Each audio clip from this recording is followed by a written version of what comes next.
오늘 하나님 말씀은 로마서 3장 24절입니다. 로마서 3장 24절 말씀을 제가 받들어 읽겠습니다. 그리스도 예수 안에 있는 구속을 통하여 그의 은혜로 값없이 의롭게 되었습니다. 잠깐 말씀에서 기도하겠습니다. 참으로 인간의 의는 걸레와 같지만 주님께서 저희들을 구원해 주시기 위해서 이 땅에 가장 천한 모습으로 내려오셔서 죽기까지 순종하시고 저희들에게 구원의 길을 열어주셔서 저희들이 구원받고 하나님의 자녀가 되어서 오늘 이렇게 주님 부활하신 첫날에 영과 진리로 경배드릴 수 있는 특권을 주심을 다시 한번 감사를 드립니다. 저희들은 단지 주님을 믿음으로 인해서 의롭게 되었지만 실질적으로 의로운 삶을 살지 못할 때가 너무나 많이 있습니다. 저희들이 정신을 차리고 깨어있는 가운데 주님 보시기에 합당한 삶을 살아갈 수 있도록 인도해 주시고 또 성령의 열매를 맺을 수 있도록 주님의 능력 가운데 붙잡아 주시기를 간절히 구하고 합니다. 또한 마귀의 공격과 방해로부터 저희들의 믿음을 잘 지킬 수 있도록 인도해 주시고 달려갈 길을 마치는 그 순간까지 단 한 사람도 실족하지 않도록 서로를 이끌어주고 또 배려하는 가운데 주 안에서 하나가 되어서 한 목소리로 주님을 찬양하며 또 주님 맡겨주신 일들을 잘 감당할 수 있는 강릉성경교회의 지체들이 되어서 주님의 뜻과 계획 가운데 오직 주님만을 위해서 살아갈 수 있는 신실한 형제 자매들로 주님 역사해 주시옵소서. 다시 한번 주님 오실 때까지 저희들의 믿음을 굳건할 수 있게 위로와 힘을 더하여 주시기를 간절히 구하고는 우리를 참으로 지극히 사랑하시는 주 예수 그리스도의 이름으로 기도드렸습니다.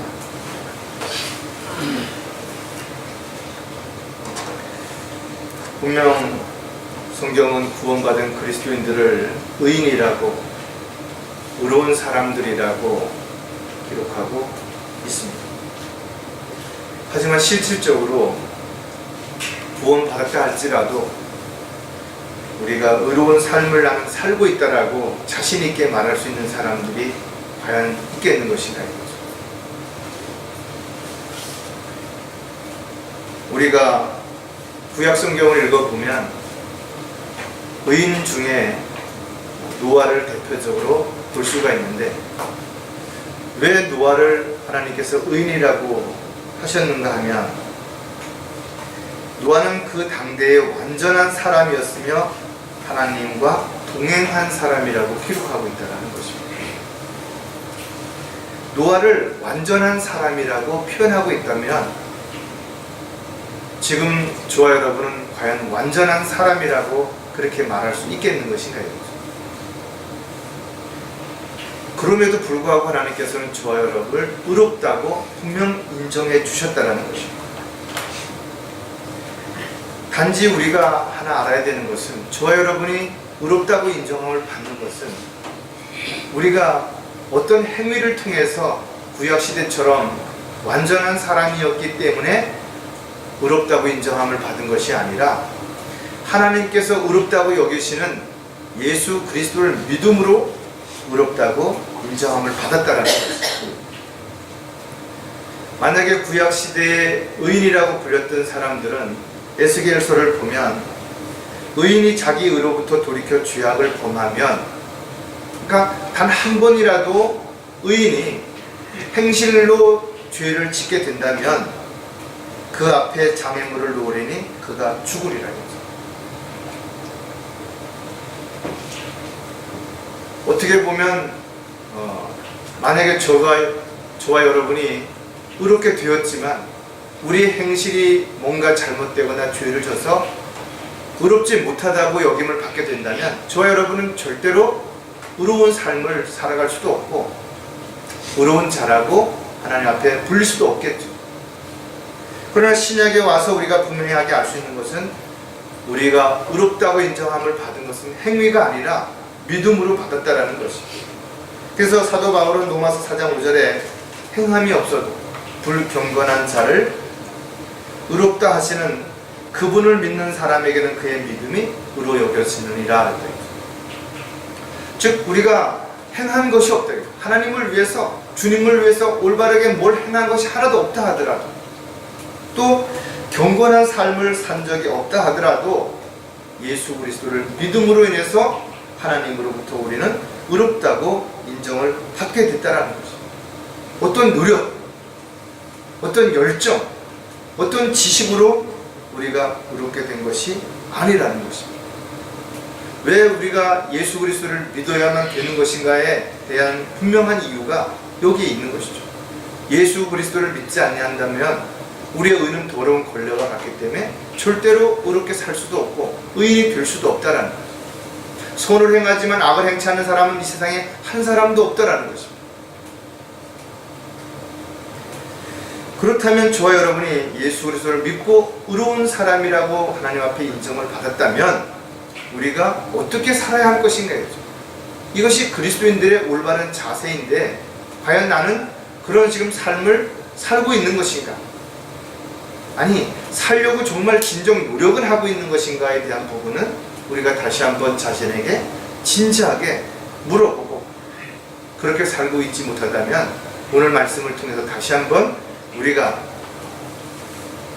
자신을 돌아보고 또 헌신할 수 있는 계기가 됐으면 좋겠습니다. 오늘 설교 제목은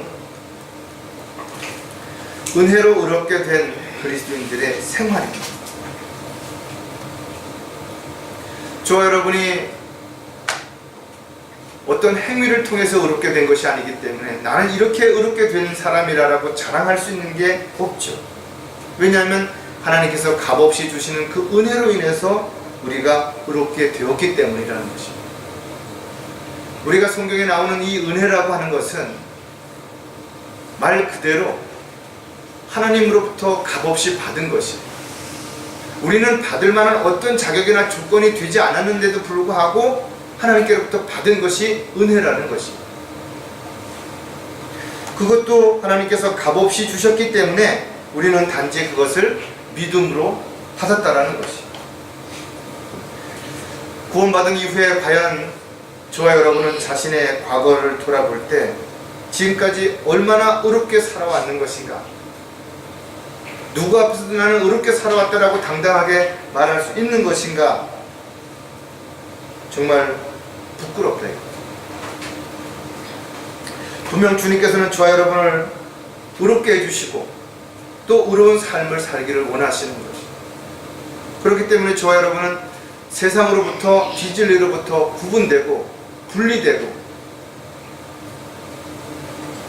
우리가 반드시 거룩한 삶을 통해서 그리스도의 향기를 나타내고 또 아름다운 성령의 열매를 맺음으로 인해서 주님을 기쁘시게 해드리는 삶을 살아야 되는데도 불구하고 하나님의 영광을 돌려드리는 삶을 살아야 되는데도 불구하고 그렇게 살지 못하는 많은 부분들에 있어서 우리는 다시 한번 자신을 돌아보는 계기가 되어야 될 것이다.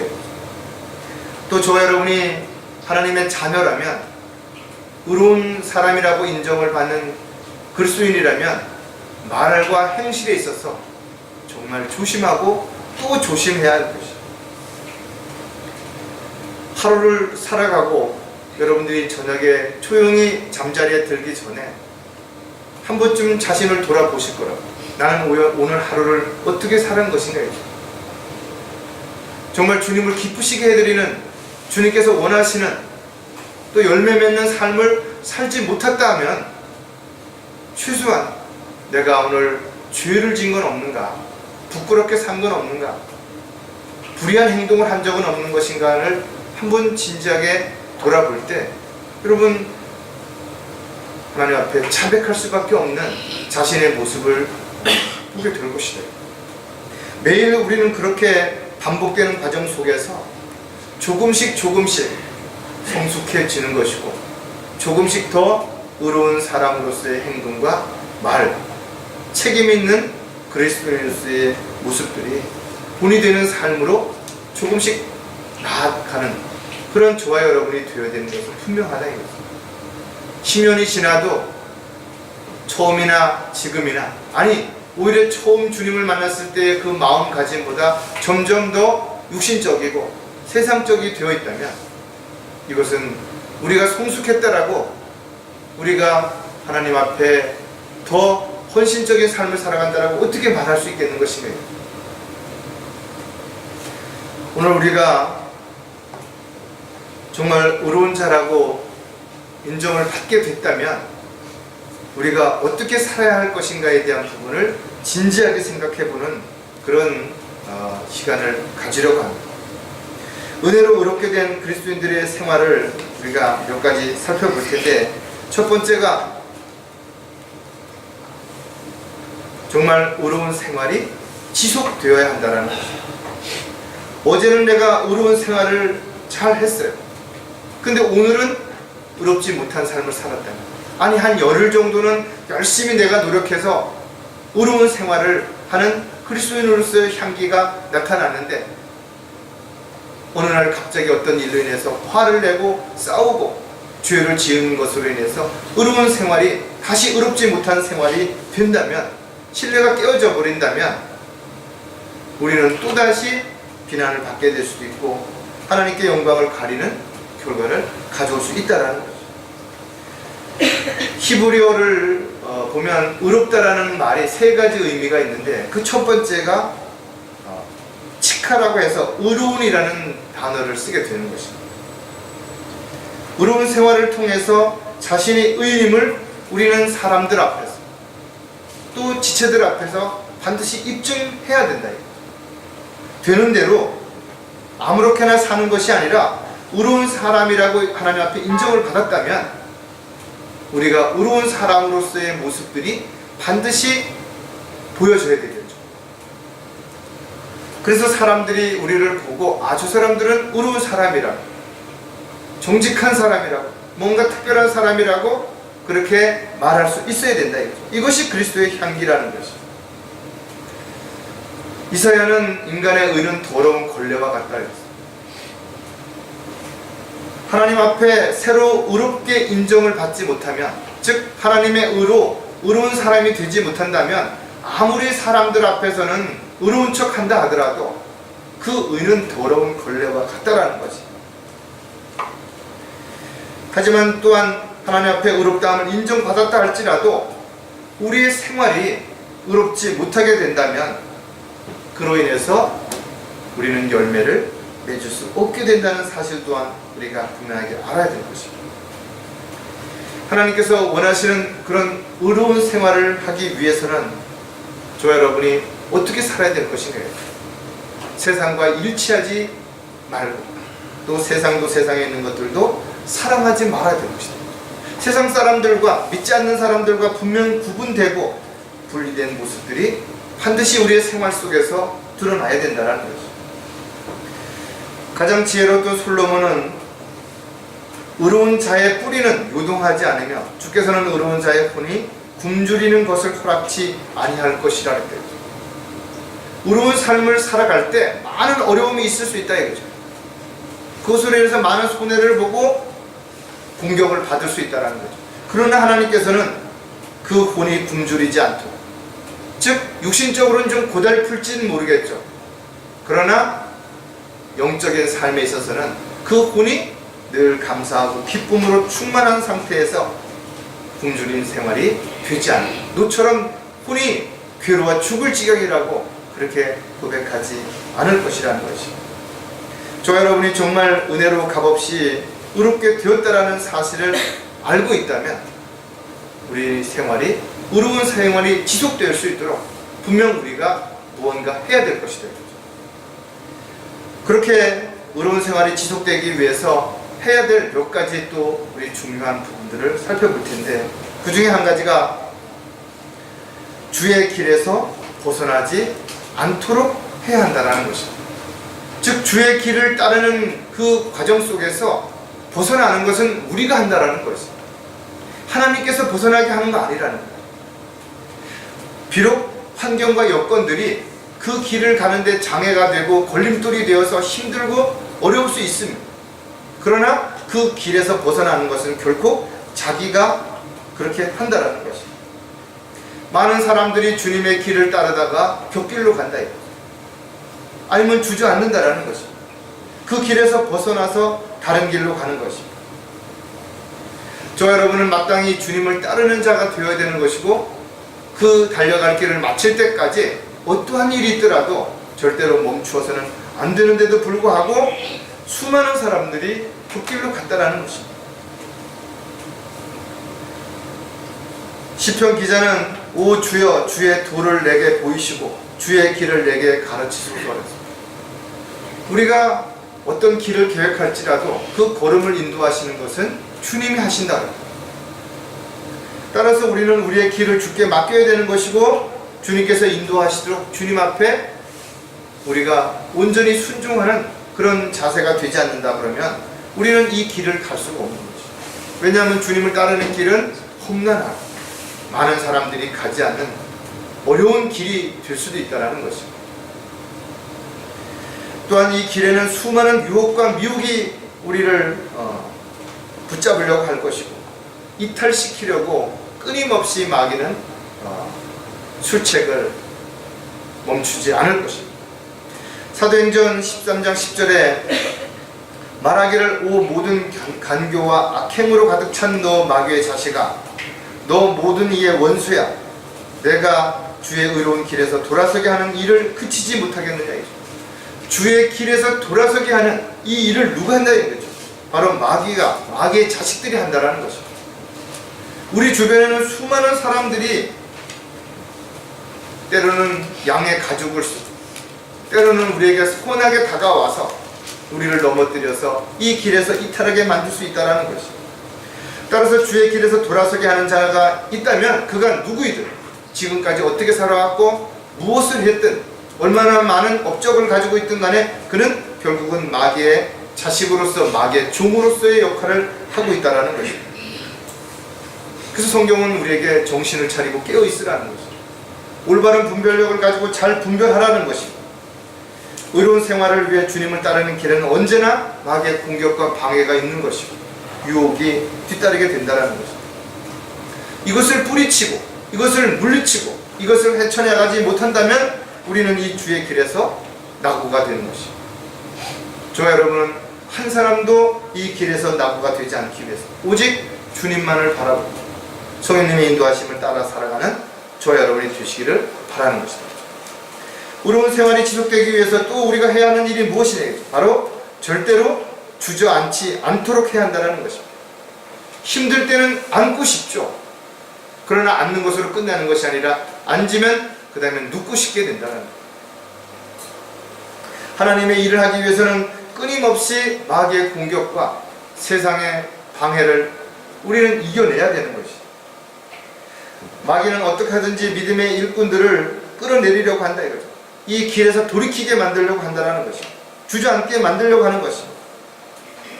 의로운 삶을 살기 위해서는 반드시 문제와 어려움과 고난이 닥칠 것을 우리는 알고 있어요. 이것을 우리가 감수해야 한다는 것입니다. 힘들다고 해서 도망친다거나 외면한다고 해서 이 문제가 해결될 수 있는 것은 아무것도 없는 것입니다.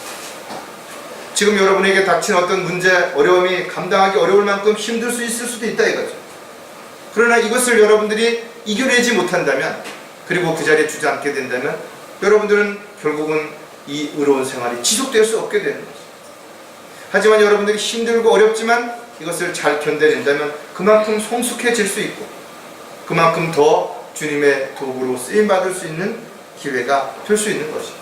강력한 그리스도의 군사가 될 수 있게 된다는 것을 우리는 알 수 있다는 것입니다. 잠언 24장 16절에도 의로운 사람은 7번 넘어져도 다시 일어나나 악인은 재앙으로 인하여 넘어지리라. 7.8기라는 말 어디서 나온 것 같아요? 바로 여기서 나온 거라요. 제가 어렸을 때 홍수환이라고 하는 권투 선수가 있었는데 4번 다운을 당했는데, 그런데 다시 일어나서 5번째 상대를 KO시킴으로 인해서 4전 5기라는 유명한 일화를 남긴 사람이 있다. 그리스도인들은 넘어지고 실축할 수 있어요. 순간적으로. 그러나 오뚜기처럼 다시 일어나야 된다. 그 자리에 주저앉게 된다 그러면 다시 일어날 수 없게 되는 것이. 어떤 상황에서도 좌절하거나 낙담하게 된다면, 포기하게 된다면 다시 아무것도 할 수 없게 되는 것이. 우리는 충분히 노력하더라도, 열심을 낸다 하더라도 가끔은 순간의 실수로 인해서 넘어질 수 있죠. 그러나 툭툭 털고 다시 일어서야 된다 이거죠. 무릎이 좀 까질 수도 있고 다리를 삐끗할 수 있죠.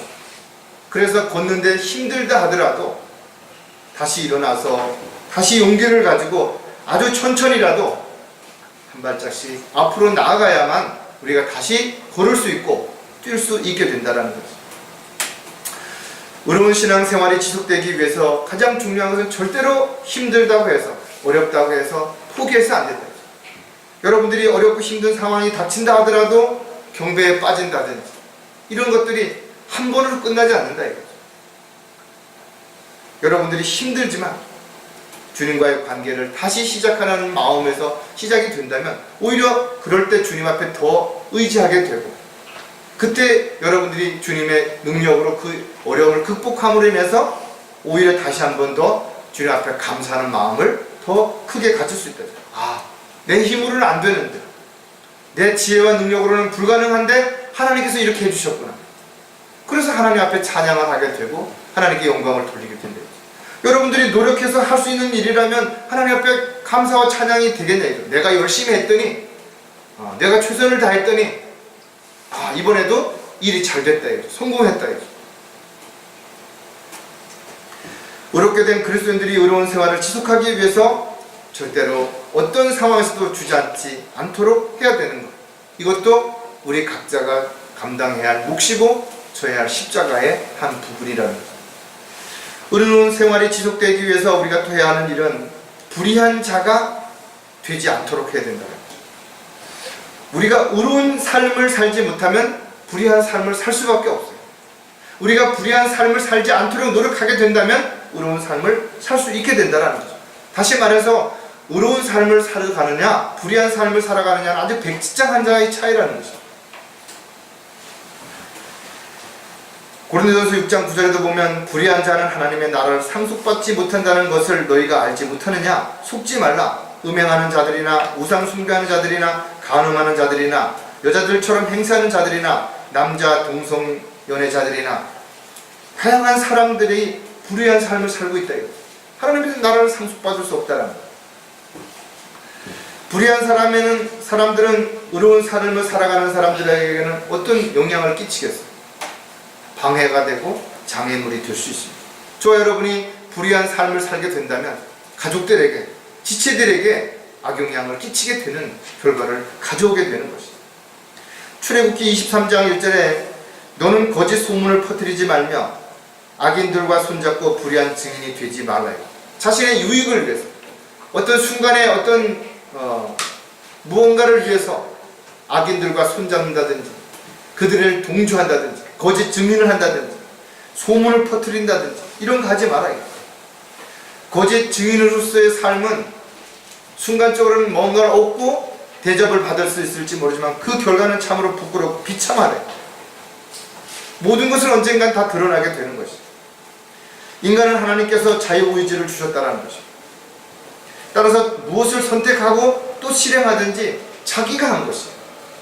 다른 누군가에게 영향을 받은 것도 있고 환경과 여건 때문에 어쩔 수 없었다라고 말할 수도 있겠지만 결과적으로는 마지막 결정을 내린 것은 자신이기 때문에 어떠한 변명이나 핑계도 주님 앞에서는 항변할 수가 없게 된다는 것입니다. 성경은 무엇을 행하였든지 반드시 하나님께서 행한 대로 갚아주신다라고, 이것은 하나님의 원칙이죠. 절대로 어떠한 이유로도 이것이 번복되지 않는다. 내가 주님을 기쁘시게 하는 삶을 살았으면 아무리 힘들고 어려운 상황에서 그렇게 하더라도 그것은 하나님 앞에 반드시 상과 유업으로 보상을 받게 될 것이다. 그러나 힘들고 어려운 상황이었기 때문에 어쩔 수 없었다라고 변명한다면, 그러나 그것으로 인해서 결코 상과 유업을 받는 요행이나 뭔가를 기대해서는 안 될 것이라는 것입니다.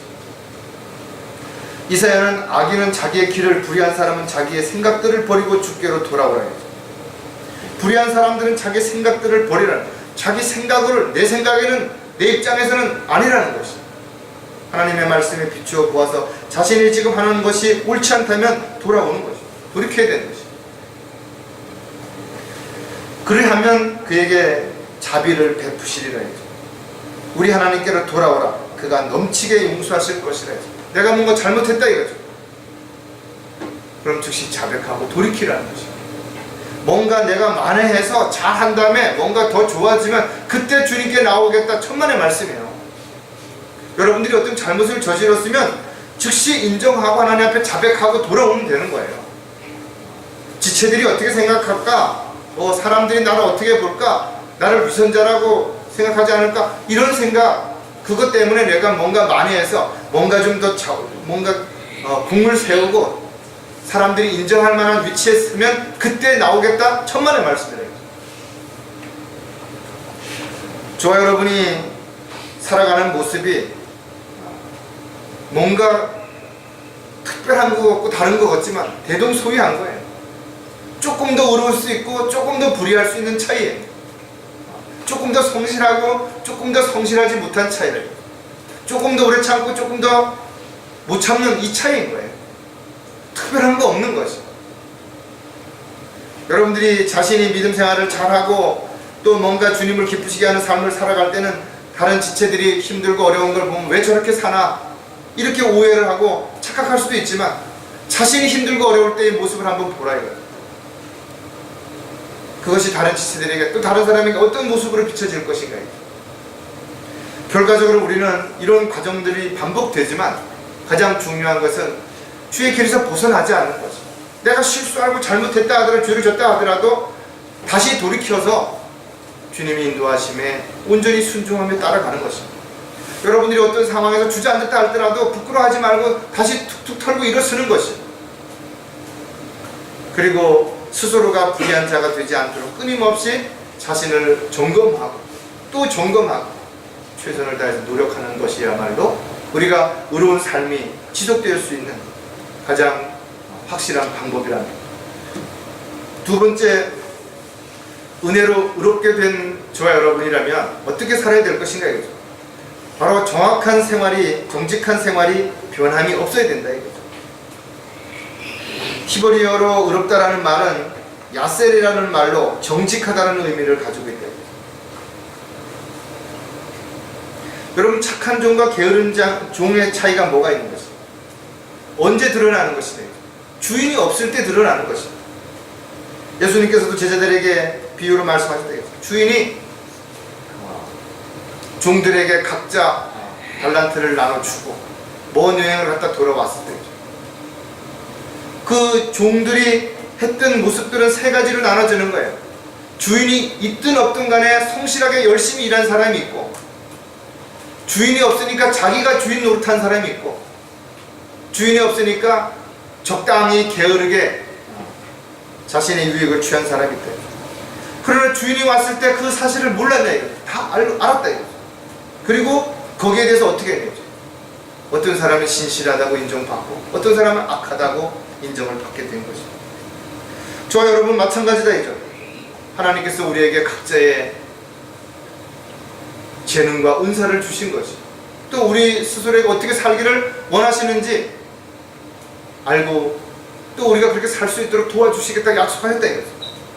그러나 지금 마치 자신이 주인인 것처럼 주님의 것을 자기 마음대로, 자기 하고 싶은 대로 살아가고 있다면 반드시 주님 다시 오실 때 책망을 받게 될 것이고 수치를 당하게 될 것이다. 알든 모르든, 인정해주든 인정해주지 않든 주께서 다 알고 계시고 주께서 다 보고 계실 뿐만 아니라 곧 주님이 다시 오신다라는 생각을 갖게 된다면, 저와 여러분은 누가 보기 위해, 누구에게 보이기 위해서 그런 생활이 아니라 늘 마음속에 죽게 하듯 하는 그런 마음 자세로 그렇게 반드시 해야 된다. 고린도후서 13장 7절에 이제 나는 너희가 악을 행하지 아니하도록 하나님께 기도하노니 이는 우리가 인정받는 자로 나타나는 것이 아니라 비록 우리가 버림받는 자같이 될지라도 너희로 정직한 것을 행하게 하려 함이라. 그리스도인들은 누가 보든 안 보든 알아주든 알아주지 않든 간에 정직해야 된다는 것이죠. 왜냐하면 우리는 하나님께서 다 보고 계시다는 사실을 알고 있기 때문에 그런 것이죠. 또 우리가 한 모든 것들은 다 하나도 빠짐없이 다 기록이 된다는 것이죠. 여러분들이 아무리 힘들고 어려워도 아무리 비난을 받고 욕을 먹는다 하더라도 그 일이 정직한 일이라면 이 땅에서 대접을 못 받는 것만큼 오히려 주님 앞에 왔을 때는 반드시 거기에 대한 보상이 뒤따른다는 것입니다. 하지만 악인의 희생제는 주께 가증한 것이 된다 이거죠. 사람들에게 보이기 위해서, 사람들 앞에 인정받기 위해서 마치 하나님의 종인 것처럼, 하나님의 일꾼인 것처럼 그렇게 살아간다면 이 또한 가증스러운 것이라는 것이죠. 하지만 정직한 자의 기도는 주님께 기쁨이 된다는, 여러분들이 정직한 생활을 살기 위해서 힘들고 어려울 때 무릎을 꿇게 된다면, 그것 때문에 주님 앞에 간구하게 된다면 오히려 그것은 주님을 기쁘시게 해드리는 것이라. 주인은 반드시 돌아온다라는 것이죠.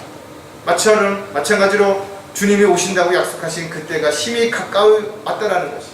그리고 저와 여러분은 반드시 심판대 앞에 서서 자신이 행한 대로 상과 유업을 받거나 보상을 받거나 아니면 수치와 부끄러움을 당하게 될 수도 있다는 것. 따라서 시편 기자는 정직한 자가 주의 면전에 거하리라고 하신 이 말씀 우리가 반드시 기억한다면 우리는 매일매일 우리가 살아가는 모든 것들이 하나님은 심판대 앞에서 어떻게 평가될 것인가를 점검해보는 시간들이 필요하다는 것입니다.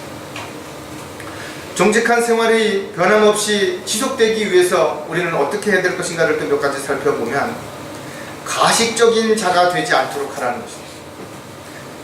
가식적이다라는 것은 사람들에게 보이기 위해서 뭔가 어떤 행위들, 어떤 말을 하는 사람들, 또 자신을 감추거나 포장하는 사람들, 이런 모습들은 사람들을 기쁘게 할 수도 있고 사람들 앞에 많은 부분들에 있어서 자신에게 유익을 가져올 수도 있죠. 그러나 하나님 보시기에 가증스러운 짓이라는 것이죠. 남을 속이기 위해서 위선자로 살아가는 것은 세상 사람들 앞에서는 당당해질 수도 있고 뭔가를 대접을 받을 수 있을지 모르지만 하나님 앞에서는 단지 가증스러운 것에 불과한 것이죠. 자신은 물론 다른 사람을 실족해 하는 자 역시 언젠가는 그 대가를 반드시 받게 되겠죠. 저 여러분이 누구 앞에서든 가식적인 모습으로 살아가지 않는 그런 삶이 여러분들 정직하게 반드시 드러날 수 있어야 된다는 것입니다. 잠언 28장 10절에 보면 의인을 악한 길로 그릇가게 한 자는 누구나 스스로 자기 함정에 빠질 것이나 정직한 자는 좋은 소유물을 얻으리라. 열심히 믿음 생활하는 사람, 어떻게 하든지 하나님의 뜻대로 살고자 하는 그런 수많은 사람들을 이런저런 꾀임으로 꼬아내서 회유해서 악한 길을 가게 하거나 스스로 믿음의 대열에서 이탈하게 하거나 지역교회에서 실족하게 만드는 사람, 반드시 그 대가를 치른다는 거죠. 그리고 자기 스스로도 결국은 그 일로 인해서 언젠간 반드시 함정에 빠질 것이다. 영적 전쟁이 일어나면 위선자들은 자신의 믿음이 대단한 것처럼 자신의 업적이 엄청나게 뭔가 한 것, 사람들 앞에 그동안 어떻게 인정받았다라는 것을 사람들 앞에서 자랑한다 이거죠. 그래서 영적 분별력이 없는 사람들, 영적으로 어리거나 영적으로 병든 사람들은 오히려 그런 사람들에게 회유당하는 것이. 하나님은 다 알고 계신다라는 것입니다. 선을 악하다고 하거나 악을 선하다고 속이는 자는 성경에서 죄를 짓는 자라는 것. 그것도 하나님 보시기에 아주 가증스러운 자라는 것입니다. 위선자들이 하나님 앞에 서는 날 참으로 부끄러움 당하겠죠. 비참한 자신의 모습을 보게 될 것이다. 그들이 정말 구원받았다면 지옥에 안 가겠지만 스스로 얼마나 수치스럽고 부끄러운 삶을 살았는지에 대한 부분을 스스로가 감당해야 될 때가 곧 오게 될 것이다. 어렵게 된 그리스도인들은 정직하게 있는 그대로 자신을 투영하는 거예요. 모르면 모르는 대로, 부족하면 부족한 대로,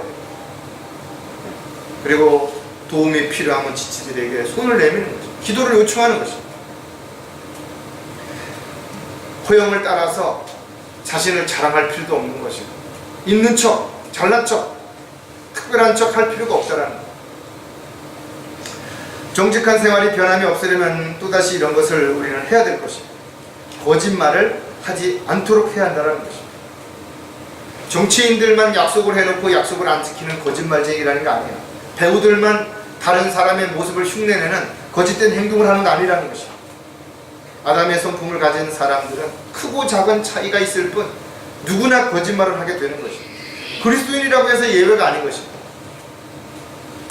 비록 말을 조심하고 여러분들이 거짓말하지 않으려고 하지만 순간순간 옛성품으로 드러나서 자기도 모르게 과장하고 축소시키는, 결과적으로는 거짓말하는 결과를 가져오게 되는 것입니다.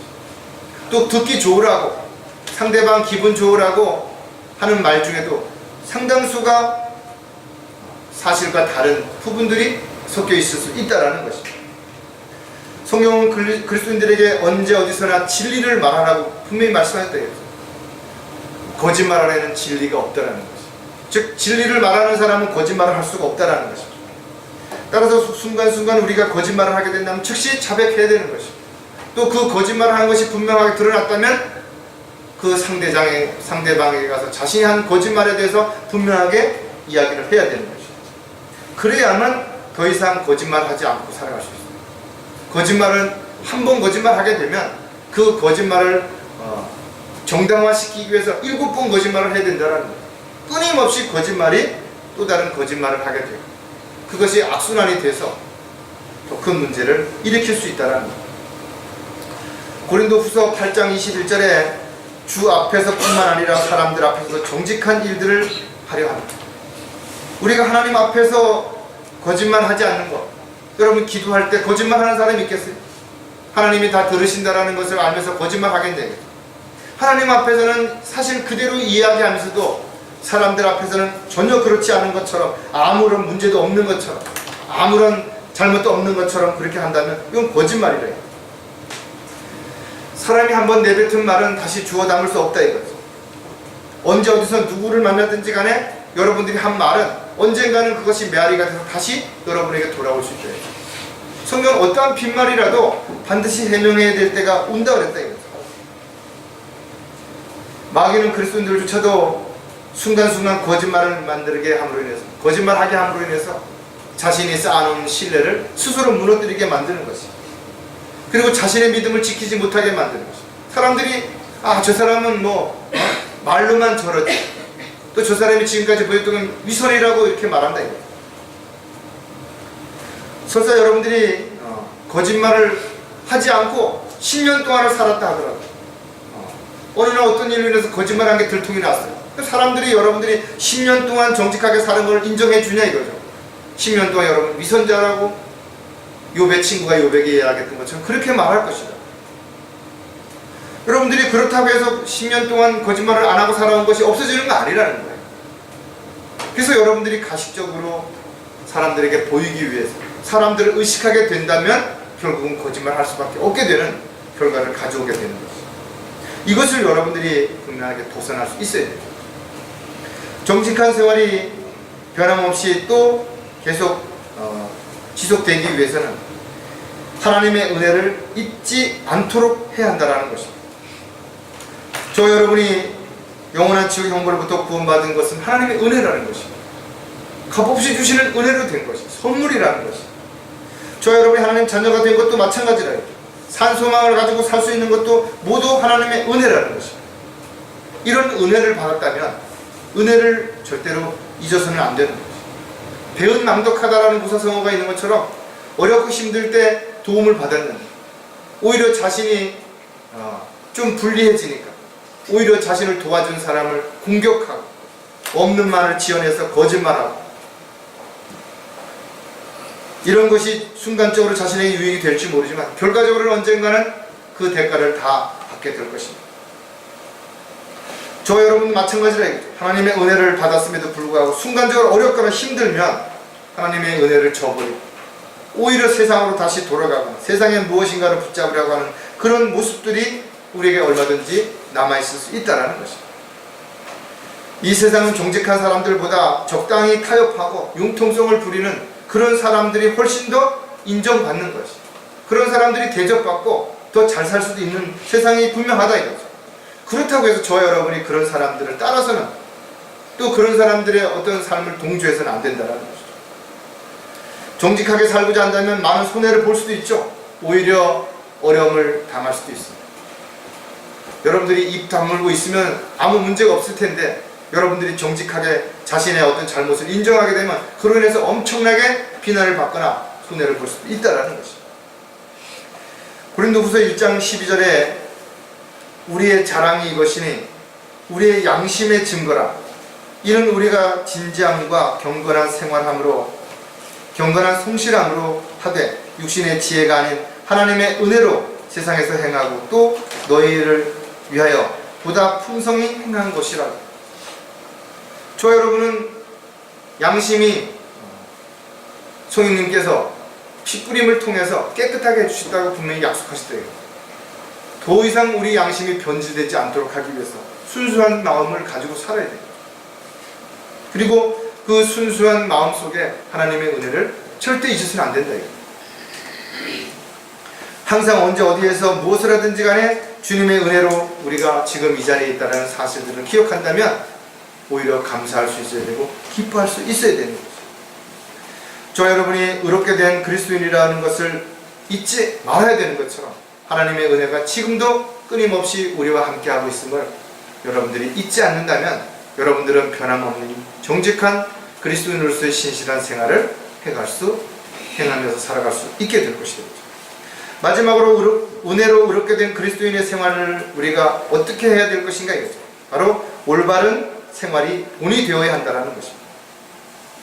히브리어로 의롭다는 말은 사닥이라고 올바르다라는 의미를 가지고 있다. 그리스도인들의 생활은 어떤 이유에서든지 간에 올바르지 못한 것을 알았다면 우리는 그것을 따라서는 안 되는 것이죠. 올바른 길을 가지 않는 것을 알면서도 따라가는 것은 합당하지 않다라는 것입니다. 자신의 유익을 위해서 하지 말아야 할 것을 알았으면서도 그것을 하고 있다면, 또 마땅히 해야 할 것을 알고 있으면서도 그것을 행하지 않고 있다면 성경은 그것은 죄를 짓는 일이라는 것입니다. 자신의 유익을 위해 자신의 어떤 입장을 내세워서 알면서도 끊임없이 죄를 짓고 있다면 하나님 보시기에 얼마나 가증스러운 모습인지를 우리가 생각을 해야 될 것입니다. 자신의 올바른 신앙 생활을 통하여서 자신의 의림을 입증하기 위해서 우리는 다양한 부분에서 정말 조심해야 될 뿐만 아니라 올바르게 행동해야 될 것입니다. 은혜로 의롭게 된 이후에도 우리의 생활이 성경적이지 않은 많은 부분들이 드러나고 있다면, 또 육신의 쾌락과 유행에 빠져 있다면, 이방인들처럼 허망한 생활을 추구하고 있다면 반드시 우리는 자신을 돌아보고 점검해 봐야 되는 거죠. 데살로니가전서 5장 23절에도 화평의 하나님, 바로 그분께서 너희를 온전히 거룩하게 하시고 너희의 온 영과 혼과 몸이 우리 주 예수 그리스도께서 오실 때까지 책망할 것이 없게 보존되기를 하나님께 기도하라는 것입니다. 즉 다시 말해서 저와 여러분이 주님이 오실 때까지 가족들은 물론 지체들 앞에서, 더 나아가서는 이웃과 직장 동료들 앞에서도 본이 되는 삶을 살아가야 되는 것입니다. 정말 저 사람은 그리스도인이다, 올바르게 살려고 하는 모습들이 입증되어졌을 때 사람들은 뭔가 다르다, 뭔가 정말 저 사람들에게서는 그리스도의 향기가 나타나는 것이다, 성령의 열매가 맺어지고 있다는 것이 여러분의 본이 되는 생활을 통해서 열매로 드러나야 된다는 것입니다. 자, 올바른 생활이 본이 되려면 어떻게 해야 될 것인가를 우리가 또 몇 가지 생각해 보면, 이 세상에 속하지 않도록 해야 한다는 것입니다. 저와 여러분은 이 세상에 살고 있지만 세상에 속한 사람은 아니라는 것입니다. 그래서 세상과 일치하지 말아야 되는 것입니다. 세상의 어떤 제도를 따르지 말아야 된다 이거죠. 그렇게 살게 되면 세상으로부터 미움을 받게 되겠죠. 오히려 세상을 사랑하는 사람들에게 이렇게 어려움을 겪게 될 수밖에 없다 이거죠. 저와 여러분이 바라보는 것은 이 세상의 멋진 삶이 아니는 거죠. 이 세상에 잘 먹고 잘 사는 것이 아니라 정말 주님이 기뻐하시고 원하시는 삶이 무엇인가를 먼저 생각해야 되는데, 왜냐하면 저와 여러분은 이 세상 잠깐 보자 사라지는 안개와 같은 삶의 목적을 두고 살아가는 게 아니기 때문에 그런 것이. 고린도전서 15장 19절, 만일 그리스도 안에서 우리가 바라는 것이 오직 이생뿐이라면 우리는 모든 사람 가운데서 가장 비참한 사람입니다.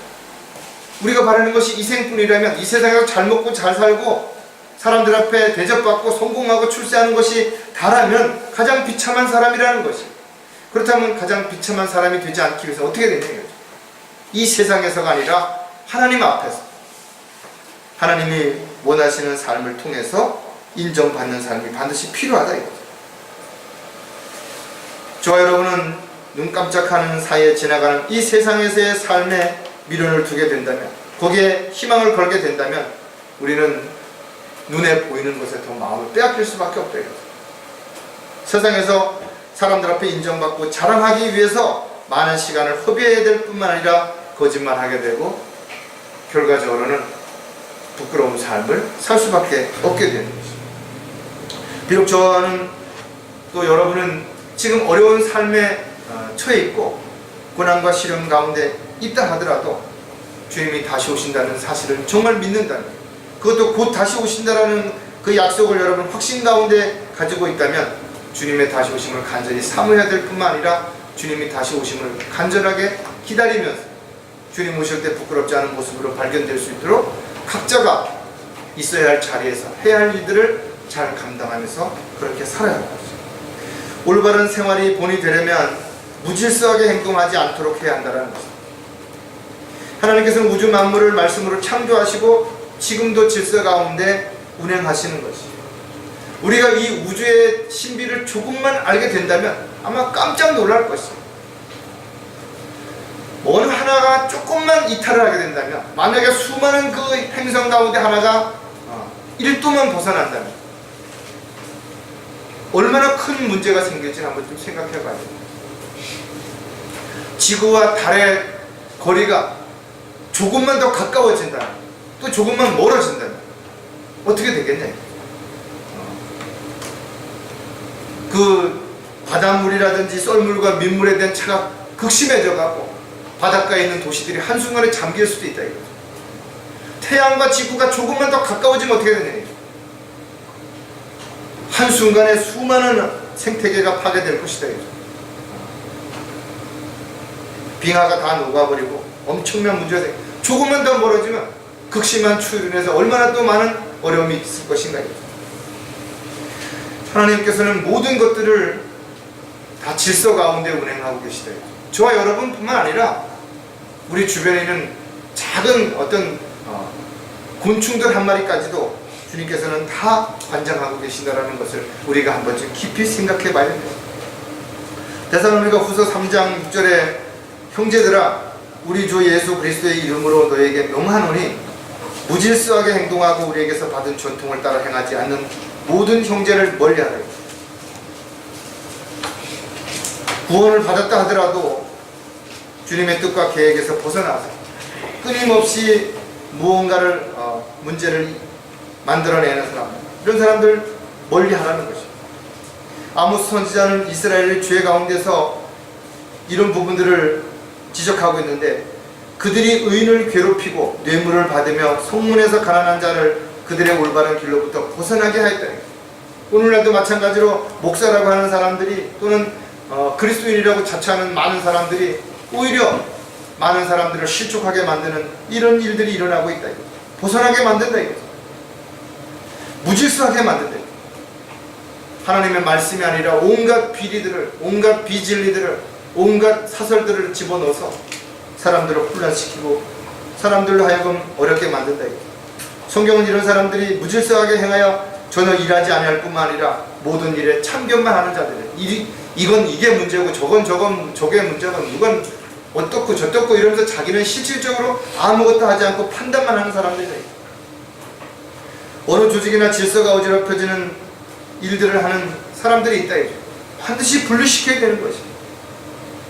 세상은 문화, 예술, 교육, 스포츠 같이 하나님의 뜻을 거역하고 합리화시켜서 모든 것을 승화시키려고 하고 있다. 그러나 그리스도인들은 무질서한 행동으로부터 반드시 벗어나야 될 뿐만 아니라 그런 것들을 바르게 잡아야만 의로운 삶을 살아갈 수 있다는 사실을 우리는 절대로 잊어서는 안 되는 것이죠. 올바른 생활이 본이 되려면 하나님의 법을 어기지 않도록 해야 된다는 것입니다. 나라에는 국법이 있죠. 회사에는 회사 나름대로 사규가 있다 이거죠. 가정마다 가훈이 있듯이 어느 조직이든 간에 반드시 지켜야 할 어떤 조직의 어떤 규율이 있다 이거죠. 법이라는 말은 말이 그대로 법법자가 물이 흘러가는, 물이 가는 그 길을 의미하는 거예요. 물이 거슬러 올라갈 수가 없다 이거죠. 세상의 법은 상황과 사람에 따라서 언제든지 적용이 달라질 수도 있죠. 또 사람의 어떤 판단에 따라서 결과가 달라질 수도 있다 이거죠. 자신의 유익을 위해서 사람들은 편법을 쓰기도 하고 불법을 행하기도 할 것이다 이거죠. 그리스도인들은 나라에서 정한 법 지켜야 되는 거 맞습니다. 하나님의 뜻을, 하나님의 말씀을 정면으로 반대하는 것이 아니라면 반드시 우리는 지켜야 되는 것이죠. 갈라디아서 6장 2절에 너희는 서로의 짐을 지라 그래야 그리스도의 법을 이루라. 각자가 져야 할 짐이 다른 것입니다. 똑같이 아닌 거예요. 왜 나는 저 형제보다 더 힘들고 왜 나는 저 자매보다 더 어렵지? 아니라는 겁니다. 각자가 져야 하는 그릇이 다르고 각자의 몫이 다르고 그릇이 다른 것처럼 져야 할 짐의 무게도 다른 것입니다. 따라서 그리스도인들은 그리스도의 법을 반드시 지켜 행함으로써 주의 목전에서는 물론 사람들 앞에서도 옳게 행하는 그런 모습들이 반드시 입증되어야 됩니다. 그래서 사는 것이 어렵습니다. 그렇게 사는 것이 힘든 것이죠. 그래서 주님께서 보상을 해주신다는 거죠. 하나님의 원칙에 따라 행하지 않는다면 우리는 아무런 보상을 받을 수 없는 것이 분명하다 이거죠.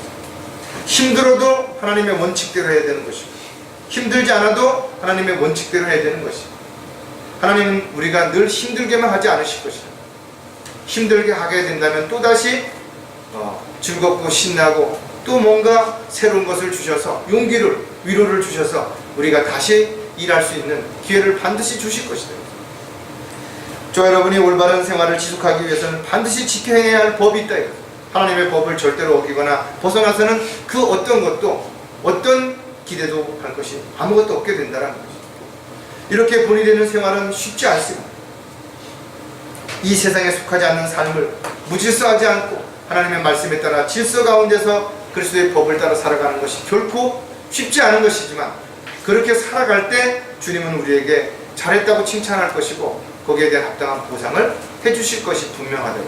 저 여러분 주님의 은혜 가운데 의로운 자라고 인정을 받았다면 그것을 사실 그대로 확신 가운데 있다면 의로운 삶을 살기 위해서 우리는 반드시 우리가 해야 할 일들이 있다는 것이죠. 그 해야 할 일들을 절대로 잊어서는 안 되는 것이죠. 저와 여러분이 이 사실을 다시 한번 마음에 깊이 새기고 한 주간을 살아가는 동안에 깊이 묵상할 수 있는 계기가 되시기를 주의 이름으로 부탁을 드리겠습니다. 기도하겠습니다. 참으로 위대하신 하나님 아버지, 저희들을 구원해 주시기 위해서 인간의 모습으로 이 땅에 오셔서 십자가에 피 흘려 죽으셨다가 부활하심으로 인해서 구원의 길을 열어주시고 또 하나님의 자녀가 될 수 있는 특권을 주셔서 이렇게 믿음으로 구원받은 하나님의 자녀들이 주님의 원하시고 기뻐하시는 그 말씀에 따라서 오늘도 이렇게 한자리 모여 경배드릴 수 있는 특권을 주심에 다시 한번 감사를 드립니다. 저희들이 의롭다함을 받았을 뿐만 아니라 의로운 자라고 인정받을 수 있는 그런 삶을 살아갈 수 있도록 인도해 주시옵소서. 늘 주님께서 함께 하시는 이 귀한 삶을 저희들이 어떤 인간적인 욕심이나 또는 세상의 유혹의 마음을 빼앗겨서 헛된 삶이 되지 않도록 역사해 주시옵소서. 다시 오실 우리 주 예수 그리스도의 이름으로 기도드렸습니다.